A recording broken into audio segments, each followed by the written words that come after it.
We live in a world obsessed with hacks and shortcuts. People want the 5-minute morning routine that will transform their lives. They want the podcast that will rewire their brain while they sleep. But here's the truth. No routine, no checklist, and no app will improve your mentality if you don't know why you want to improve it in the first place. Improving your mentality isn't about self-help. It's not about waking up earlier or reading more books. It's about finding something bigger than yourself that gives all of those habits meaning, because discipline without purpose eventually fades. You can wake up at 5 a.m. every day, but if you don't know why you're doing it, you'll hit snooze the moment life gets hard, and life will get hard. That's a guarantee. Most people try to fix the symptoms. They try to feel more confident, more motivated, more focused, but they never stop to ask what those feelings are for. Why do you want confidence? To be successful. What does success mean to you? Most of us have never stopped to define it for ourselves. And that's the first problem. We inherit definitions from the world around us, from our parents, from social media, from the industry we work in, but we never pause to say, is this actually my goal, or is this someone else's? A strong mentality starts the moment you take ownership of your direction, and that begins with your why. I met a woman a few years ago who was running her own business. On the surface, she had everything, the team, the brand, the lifestyle, but when she spoke, there was no passion behind her words. It was all perfectly rehearsed. I asked her what got her into the business in the first place. She paused, and then she said, honestly, I was just trying to prove I could. I nodded. And what happens when there's nothing left to prove? She smiled. That's exactly what I'm struggling with. This is what happens when we build mentality around competition and validation. It can drive us, but it can also trap us. There's nothing wrong with wanting to prove yourself, but the mentality that sustains you isn't one that's built on competition, it's built on contribution. What do you want to give to the world? That's the question that unlocks everything, because when your mentality is built around giving, you don't burn out the same way. You don't burn out the same way. You have something deeper fueling you. When you know your purpose, discipline becomes devotion. Hardship becomes information.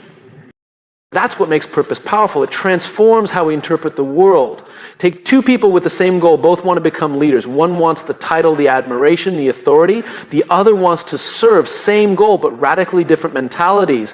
When things get difficult, the first one crumbles under the pressure of expectation. The second one bends, learns, adapts.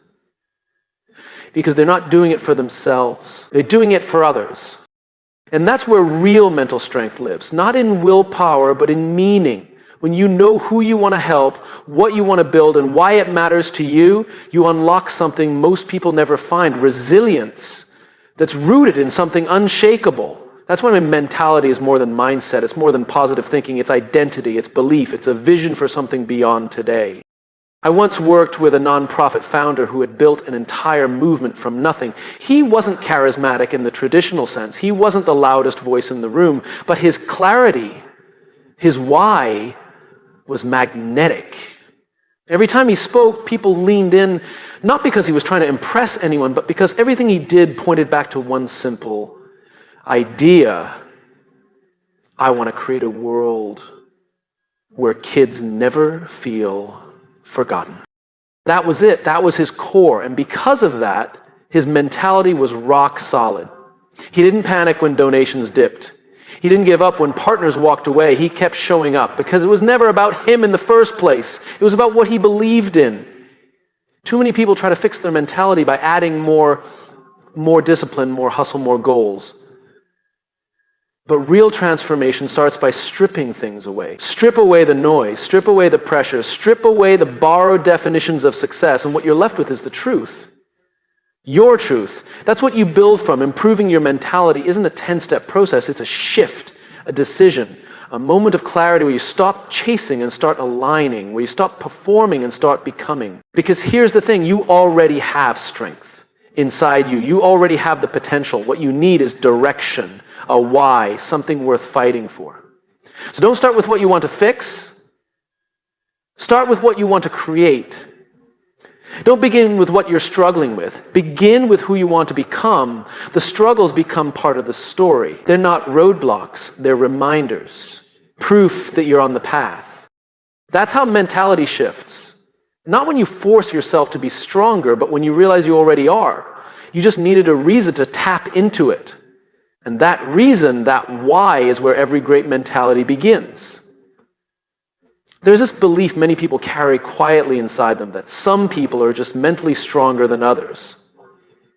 That confidence, resilience, focus, these are traits you either have or you don't. But the truth is that belief is a myth, a limiting one, because it keeps people from even trying. They look at someone who stays calm in chaos or someone who keeps getting back up after failure and they think, I could never be like that. But what they don't see is the process, the practice, the thousands of small decisions made in private that built that person's mindset over time. Mentality isn't a gift, it's a muscle. And like any muscle, it grows through repetition, stress, and recovery. The mistake we often make is thinking we need to wait until we're ready to build our mentality. We think we need motivation or a perfect plan. But mentality is built in the ordinary. It's built in the way you respond to a delayed train. It's in the conversation you have with yourself after you make a mistake. It's in the choice between complaining or creating. These tiny moments are the gym for your mindset. And the reps you do in silence, those are the ones that make the biggest difference. I met a young man once who had gone through more in 2 years than most people face in a decade. He had lost a parent, dropped out of college, struggled with anxiety, and still he showed up every single day to work on his dream, not because he had some kind of superhuman discipline, but because he had decided early on that he wasn't going to let life define him. He was going to define what life meant to him. So he created rituals, wrote one sentence of gratitude every morning, made one uncomfortable call a day, practiced honesty with himself even when it hurt. He told me, I realized mentality isn't what you do when things are easy. It's how you behave when no one's watching and everything feels like it's falling apart. That stuck with me because when people think about improving their mentality, they imagine becoming someone else, more confident, more driven, more fearless. But it's not about becoming someone new. It's about being consistent with who you want to be, even when it's hard. Especially when it's hard. Mental strength isn't built by reading about it. It's built through practice. Real, often uncomfortable, intentional practice. And that means you have to stop waiting for the feeling to arrive. You can't wait to feel brave to start acting with courage. You can't wait to feel motivated to start moving. If you do, you'll wait forever. Because those feelings are fleeting, they come and go. But habits give you something to stand on when emotions disappear. The people we admire most, the ones who seem to have unshakable mindsets, they're not unshakable because they've never doubted themselves. They've trained themselves to act even when the doubt is loud. They've created habits that hold them up when their belief wavers. That's what you have to build. And it doesn't have to be big. One small habit, practiced with intention, can change everything. One shift in your morning, one question you ask yourself every night, one moment of discipline when it would be easier to avoid. Years ago, I worked with a leader who used to set a 3-minute timer every morning just to sit with silence. No phone, no journal, no goals, just breathing and being present. And I asked him, why 3 minutes? He smiled and said, because it's short enough to have no excuse and long enough to change my state. That's what building mentality looks like. It's not dramatic, it's not always visible, but it's intentional. And over time, those small practices become part of who you are. They build the wiring in your brain that says, I can do hard things, I can pause before I react, I can choose growth over comfort. You see, there's this dangerous illusion that says you'll suddenly become mentally strong one day, that one day you'll wake up and just feel unstoppable, but that day never comes unless you build it. The shift happens in the doing. It's not something you wait for, it's something you earn. There's also this pressure people feel to do it perfectly, to always be positive, always be disciplined, always be strong. But the truth is, improving your mentality doesn't mean never struggling. It means changing your relationship with the struggle. It means saying this is part of the process. It means learning to sit with discomfort long enough for it to teach you something. Because discomfort is not the enemy, it's the trainer. And you can either fight it or learn from it. That's the difference between people who grow and people who stay stuck. The ones who grow understand that every situation is an opportunity to practice. Every hard conversation is a rep. Every setback is a rep. Every time they show up when they don't feel like it, it's another rep. Eventually, that becomes identity. You start to see yourself differently, not as someone who's faking strength, but as someone who's earned it. It's easy to look at someone thriving and assume it was always that way. But behind every confident voice, there was a day they stuttered through fear. Behind every grounded leader, there was a night they questioned their worth. And behind every calm response, there was a time they wanted to yell or run or give up. What changed? Practice. They practiced responding differently, thinking differently, showing up differently. And over time, it became who they are. So if you want to improve your mentality, don't try to become someone else. Don't chase perfection. Don't wait for the big moment. Instead, ask yourself, what can I practice today that my future self will thank me for? Because at the end of the day, mentality isn't some magical trait reserved for a few. It's the result of what you repeatedly choose to become. And that choice starts now. If you take a seed from the strongest, most beautiful tree in the world and plant it in toxic soil, what happens? It doesn't grow. Not because there's something wrong with a seed, but because the environment doesn't support its potential. We don't talk about that enough. We praise discipline, we glorify hustle, we admire people who seem to carry the world on their shoulders, but we rarely look at the soil they're planted in. We forget that environment, what surrounds you, what you hear, what you see, who you interact with, shapes not just your outcomes, but your very identity. Your mentality is not just a product of your willpower. It's a reflection of your surroundings. People become who their environment tells them they are. If you spend enough time in a room where you're constantly underestimated, eventually you start shrinking your potential to fit the expectations around you. If the people closest to you always see the worst, always talk about what's broken, always expect the worst from life, over time, even the most optimistic spirit will start to dim. And the most dangerous part is, you don't notice it right away. It's slow, it's subtle, like gravity. It pulls on you quietly. You start adjusting your language to match theirs. You downplay your ideas. You stop dreaming out loud. You censor your hope. And one day you look in the mirror and realize you don't recognize your thinking anymore. You didn't become negative overnight. You adapt. That's what humans do. We adapt. We adjust to survive. And in the wrong environment, we end up surviving our own dream. But the opposite is also true. Put someone in an environment that challenges them to grow, that celebrates effort, that encourages honesty, and something beautiful happens. Their confidence doesn't come from ego. It comes from trust. Their discipline doesn't come from pressure. It comes from purpose. Their mentality begins to expand, not because they're trying harder, but because the room makes it easier to believe in better. I remember walking into a creative studio once. It wasn't fancy, just a small room with 4 desks, a whiteboard, and a lot of Post-its. But the energy was magnetic. There was laughter, serious focus, and open disagreement, but all rooted in trust. I asked the founder how they built such a strong team. He said, simple. We only hire people who believe the best ideas can come from anywhere, not just the top. That's environment.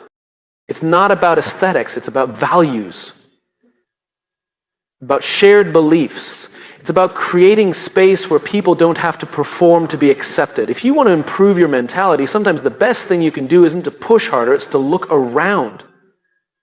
Who are you sharing your energy with? Who do you give your time to? What kind of conversations are you having when no one's watching? Are you in an environment that calls out your potential or just your flaw? Because here's the truth, people often stay stuck not because they're lazy, but because they're loyal to a room that no longer serves them.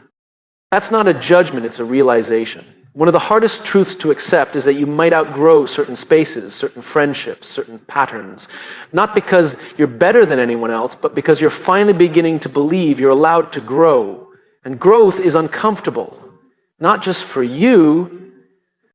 I had a friend once who decided to pursue a completely different career path. It made no sense to anyone on the outside. It was risky, unconventional, but she felt alive for the first time in years, and yet every time she returned to her old group of friends, she felt small again.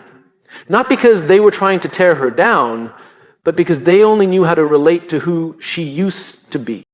She had to make a difficult decision, stay in a room where she was safe but stagnant, or seek out a room that would challenge her to rise. She chose growth. And yes, it was lonely at first, but eventually she found people who didn't just tolerate her dreams, they fueled them. That's what the right environment does. It stretches you. It reminds you who you're becoming. It doesn't punish you for your ambition. It holds you accountable to it. Now, this isn't just about people. Environment also includes what you consume, the media you follow, the content you scroll through, the books you read. Every piece of input shapes your inner dialogue. So ask yourself, what am I letting speak into my mind every single day? Is it lifting me, centering me, challenging me to be better? Or is it numbing me, distracting me, or convincing me that I'm already behind? Mentality doesn't grow in chaos. It grows in clarity. And sometimes clarity comes from silence, cutting out the noise long enough to hear your own thoughts again. One of the most powerful things you can do for your mentality is curate your environment. Be intentional about who and what gets access to your energy. Set boundaries, not just to protect your peace, but to protect your potential. This isn't about isolating yourself or pretending you're better than others.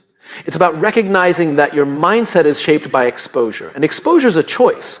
You can choose to surround yourself with voices that remind you of your limitations, or you can choose ones that remind you of your possibilities. At the core of it all is this: environment is not neutral. It either grows you or it slows you. So if you want to change your mentality, don't just focus inward. Look outward. Look at your daily surroundings. Look at the habits of the people you admire. Chances are, they didn't get there alone. They didn't rise in a vacuum. They rose in a culture that challenged and supported them. You deserve that too. And it's not something you wait for, it's something you build, one decision at a time, one conversation at a time, one boundary at a time. Because when you change the room, you don't just change the vibe, you change your mind. We're all taught to chase the finish line, to cross it clean, to win, to arrive at some moment in life where everything is finally together. But here's the uncomfortable truth: that moment never really comes. And yet we keep waiting for it. Because we've been told that being ready, being polished, being perfect is the goal. But perfection is not the goal, progress is. If you think about it, we're conditioned from early on to believe that we only earn recognition when we've gotten everything right. High grades, flawless presentations, perfect outcomes. That's when people clap, that's when we're told we're good enough. But what that teaches us is this: mistakes are bad, failure is shameful, and if we're not the best, we're behind. It's no wonder so many people hesitate to begin. They're not lazy. They're afraid. Afraid they'll mess up, afraid they'll be exposed as not enough. And so they wait. They wait until the plan is perfect, until the timing is right, until they feel confident enough. But real confidence isn't built in the perfect moments, it's forged in the messy ones, the awkward starts, the unfinished drafts, the conversations where your voice shakes a little. We think the people we admire got to where they are because they were always brilliant, but they didn't get there because they avoided failure. They got there because they kept moving through it. Progress is what builds momentum, and momentum is what fuels belief.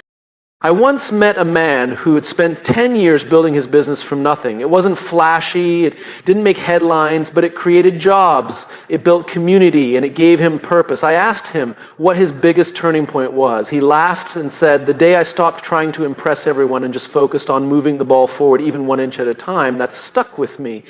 Because that's what most people forget. The breakthrough doesn't come in the highlight moments. It comes in the small, quiet choices that nobody sees. The decision to show up again after a tough day. The decision to hit publish even when you're nervous. The decision to keep speaking your truth even when it's met with silence. Progress beats perfection because perfection doesn't exist. It's an illusion. A moving target. Even when you think you've reached it, you suddenly see all the ways it could be better, and so you chase again. But progress is grounded. It gives you something real to hold. You can measure it, feel it, build on it. And that's where the shift in mentality begins, when you start to define success not by how perfect you were, but by how far you came from where you started. There's something incredibly powerful about letting go of the need to be flawless, because once you do, you free yourself to actually grow. You start to ask better questions, not how do I avoid mistakes, but what can I learn from them? Not what will they think of me, but am I proud of how I showed up? That's how progress changes you. It shifts your identity. You stop seeing yourself as someone trying to prove their worth and start seeing yourself as someone building their story. A young woman I once coached told me about her fear of public speaking. It had held her back. For years, she avoided every opportunity to lead, to share, to step up, because she didn't want to be seen fumbling. But one day she got tired of feeling invisible, so she gave herself a new goal, not to deliver the perfect speech, but to just say one sentence clearly. That was it, one sentence. When she did it, she built belief. The next time, she aimed for a full paragraph. Eventually, she was leading presentations, not because she erased her fear, but because she redefined what progress looked like. You see, when you lower the bar from perfect to possible, you actually raise your capacity for growth. Because now you can start, you can move, you can build. And something even more beautiful happens. You become more compassionate with yourself, yes, but also with others. You stop judging people for stumbling because you've learned what it takes to get back up. You respect the hustle. You admire the climb. That's why people with progress mindsets are better leaders. They don't shame failure, they normalize it. They model honesty, and in doing so, they create cultures where people feel safe to try, to speak, to stretch. Think about it. How many ideas have been buried because someone was too afraid they wouldn't come out right? How much potential is hiding behind fear of imperfection? Progress liberates that potential.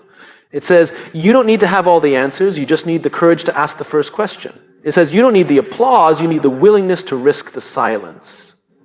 It says, you don't need to leap the whole distance, just take the first step. And when you do that enough times, you start to see that it's not about perfection at all, it's about the story you're writing, one sentence at a time. The most inspiring people in the world didn't get there because they never fell down. They got there because they learned to fall forward. That's what progress is. It's forward movement. Even when it's small, even when it's slow, even when it's painful. It's that gentle voice that says, keep going. You're building something.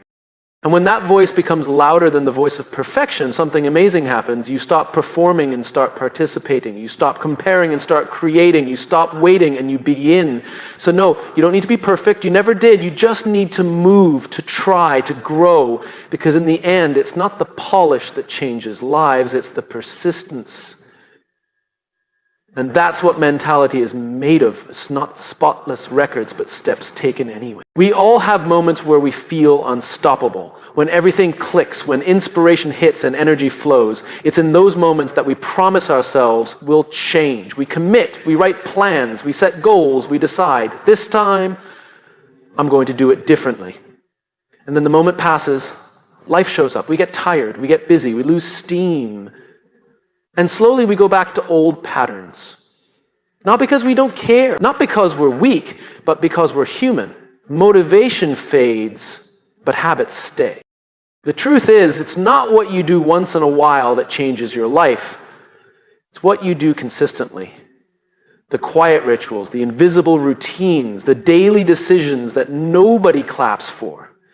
That's where your mentality is shaped. People often ask, how do I stay disciplined? Or how do I become more focused? But those are the wrong questions. The better question is, what do I do consistently without needing permission or praise? Because that's the real you.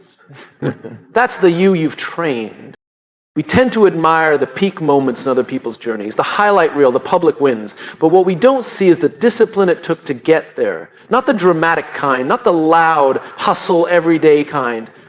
I'm talking about the quiet, unsexy discipline of showing up when it's boring, sticking to a process when it's thankless, doing the work when no one is watching. It comes from consistency.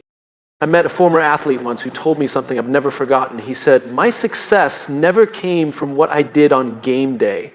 It came from what I did every day that wasn't game day. He trained not for the applause, but for the standard he had set for himself. He didn't rely on hype. He relied on habit. And that's what separates those who change from those who stay stuck. The ones who change stop waiting for a spark and start building systems. They don't need to feel inspired every morning. They've built rhythms that carry them through the days they don't feel like it. Because let's be honest, discipline is hard. Commitment is hard, especially when the results are invisible at first, when you're showing up day after day and you're not seeing a big return. That's when most people quit. But those who push through that fog, those who stay consistent when it feels like it's not working, they're the ones who break through. Mentality isn't a mindset you think into existence. It's a rhythm you move into alignment. It's in the way you start your day, the conversations you choose, the way you talk to yourself when you make a mistake. It's in the decision to put the phone down and pick up a book. It's in the choice to walk instead of scroll, to speak instead of stuff it down. These aren't glamorous choices, but they are defining ones, because who you become is not built in breakthroughs, it's built in patterns. And patterns require intention. You have to choose what you want to repeat. There's something powerful that happens when you start treating your life like a set of rituals instead of a list of goals. Goals are distant. Rituals are daily. Goals live in the future. Rituals live right now. When you build a habit of journaling every night, even if it's just 3 lines, you're training self-awareness. When you commit to moving your body every morning, even if it's just a 10-minute walk, you're investing in your energy. When you unplug for 1 hour a day to think, to breathe, to create, you're reclaiming your mind from chaos. These aren't random actions. These are anchor points. They give your life structure. They hold you in place when the world gets shaky. And more than anything, they remind you that you are in motion, even when it doesn't feel like it. That's the most important thing to remember about mentality. It's not about how fast you go. It's about whether you're still moving.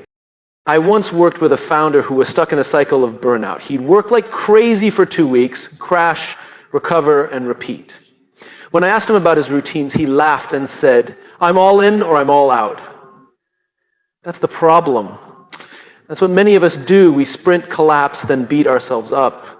But transformation doesn't come in sprints. It comes in strides. When we slowed him down and helped him create simple, repeatable habits, morning check-ins, weekly planning, focused work blocks, everything changed. Not overnight, but over time.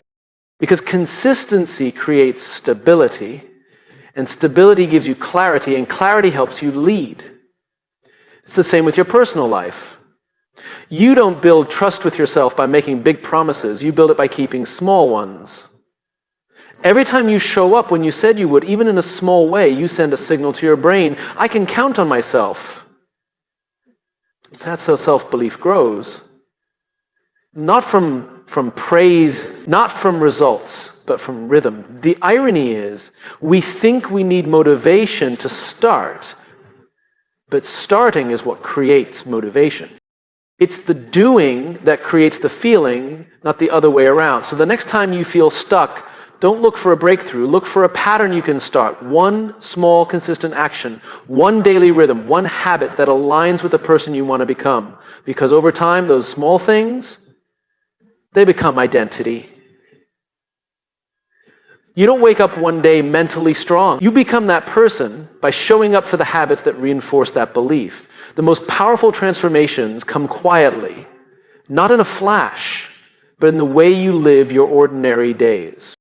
So stop trying to be perfect. Stop waiting for the big moment. Stop searching for the hack. Start practicing the simple, consistent behaviors that align with your values and watch what happens. Not all at once, but always over time. Because who you are is not defined by what you occasionally do. It's defined by what you consistently choose every single day.